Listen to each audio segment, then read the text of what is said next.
ഇവാലുവേഷൻ്റെ remaining നോക്കാം. So ഞാൻ ഒന്നുകൂടെ അത് ചെയ്യുവാണ്. അതായത് 3 ഇൻറ്റു 5 + 4n ഇതാണ് നമ്മുടെ ഇൻപുട്ട്.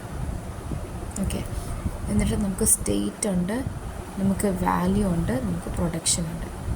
ഓർത്തിരിക്കാം, നമ്മുടെ ഈ മൂവ്സ് മെയ്ഡ് ബൈ ട്രാൻസ്ലേറ്റർ ഇൻപുട്ടിനകത്ത് ഇൻപുട്ടുണ്ട്, സ്റ്റേറ്റ് ഉണ്ട്, വാല്യൂ ഉണ്ട്, പ്രൊഡക്ഷൻ ഉണ്ട്. സ്റ്റേറ്റ് ഉണ്ട്, വാല്യൂ ഉണ്ട്, പ്രൊഡക്ഷൻ ഉണ്ട്. ഇൻപുട്ടുണ്ട്, സ്റ്റേറ്റ് ഉണ്ട്, വാല്യൂ ഉണ്ട്, പ്രൊഡക്ഷൻ ഉണ്ട്. സോ ഇൻപുട്ട് എന്ന് പറഞ്ഞാൽ 3 ഇൻറ്റു 5 + 4n. അപ്പോൾ നമുക്ക് ഓരോന്നോരോന്നായിട്ട് ചെയ്യാം. ആദ്യം ഒന്നുമില്ല, എന്നിട്ട് നമ്മൾ സ്റ്റാക്കിലേക്ക് പുഷ് ചെയ്തു. സോ അത് വാല്യൂ 3. ഓക്കെ, എന്നിട്ട് നമുക്ക് റെഡ്യൂസ് ചെയ്യാൻ പറ്റും. എഫ് ഗീവ്സ് ഡിജിറ്റഡ് ആയിട്ട്, അപ്പോഴത്തേക്ക് നമുക്കിത് എഫ് ആവും, ഇത് 3 ആവും. Star 5 + 4n. എന്നിട്ട് അടുത്ത പുഷ് ചെയ്യുക 5 + 4n. അപ്പം എഫ് സ്റ്റാർ അടുത്ത പുഷ് ചെയ്തുകൊണ്ട് നമുക്കിതിലൊന്നുമില്ല. അപ്പം അടുത്ത പുഷ് ചെയ്യാം.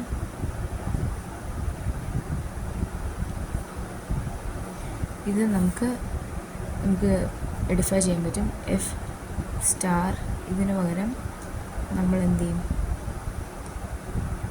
ഓക്കെ, അതായത് ഇവിടെ നമുക്ക് എഫ് എന്ന് പറയുന്നത് ടി ആക്കിയിട്ട് ടി സ്റ്റാർ എഫ് അങ്ങനെ ആക്കണമായിരുന്നു. അപ്പോൾ നമുക്കൊന്ന് ചെയ്യാം. അതായത് നമുക്കിപ്പം ഇതെന്ന് പറയുന്നത് എഫ് ഇങ്ങനെ ഇനി അടുത്തത് ഇവിടെ 5 + 4n. ഈ എഫിനെ ടി ആക്കണം. F gives T gives F. Okay, അപ്പോൾ ഇവിടെ എന്താവും? T star T star T star. ഇപ്പം ഇത് നമുക്ക് എന്താണ്? എഫ് ഗീവ് ഡിജിറ്റ് നമുക്ക് എന്താക്കാം? എഫ് ആക്കാൻ എഫ് വെച്ച് റെഡ്യൂസ് ചെയ്യാം. ഓക്കെ, ഇനി നമുക്ക് നമുക്ക് ഇവാലുവേറ്റ് ചെയ്യാം. ഇവിടെ നമ്മൾ 5 ഇട്ട സമയത്ത് നമ്മൾ ഇവിടെയും കൂടെ 5 ഇടാൻ മറന്നുപോയി. ഓക്കെ, ഇനി നമുക്ക് ഇവാലുവേറ്റ് ചെയ്യാം. 15 ഇതെന്ന് പറയുന്നത് നമ്മൾ സിംപ്ലിഫൈ ചെയ്യുമ്പോൾ ടി ആണ് കേട്ടത്. ഓക്കെ, നമ്മൾ SGD കാൽക്കുലേറ്റർ ഇല്ല, അതിൻ്റെ ബേസ് ചെയ്തിട്ടാണ്. ഓക്കെ, ഇനി 4n ടി പ്ലസ്. ഇനി ഇതിന് ടി പ്ലസ് ആയിട്ട് നമുക്കില്ല, അപ്പോൾ ഇത് ടീനെ ഇ ആക്കണം. ഓക്കെ, ഇ ഗീവ്സ് ടി ഉണ്ടല്ലോ.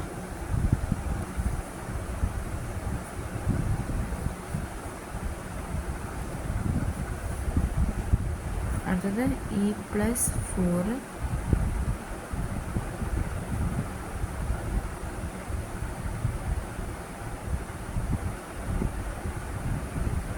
താഴെ എഴുതാം. Okay, F gives digit.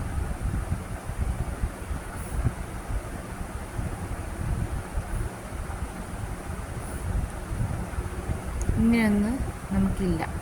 അപ്പം എഫിനെ നമുക്ക് ടി ആക്കണം. അപ്പം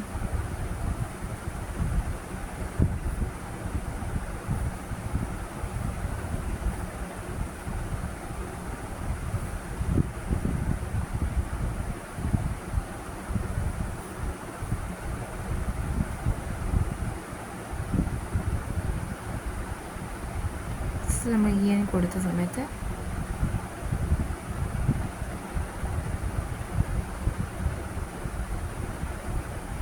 നമുക്ക് എല്ലാണ്